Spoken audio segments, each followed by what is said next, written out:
அன்னை சிந்தும் கண்ணீரெல்லாம் பிள்ளையினால் பன்னீராகும். அன்னை சிந்தும் கண்ணீரெல்லாம் பிள்ளையினால் பன்னீராகும். ஆசை தரும் கனவுகள் எல்லாம் அவனால் தான் நனவுகளாகும்.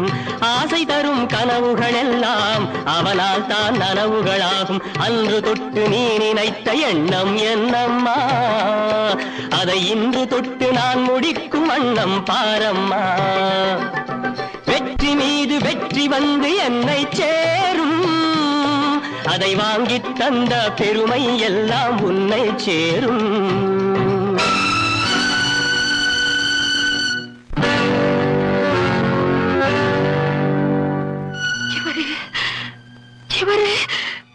பெரிய வள்ளல்மா. ஆமா, வள்ளல்தான். உன்னையே எனக்கு வாழ வழங்கிய வள்ளல் சங்கர். இவர் தான் உங்க அப்பா.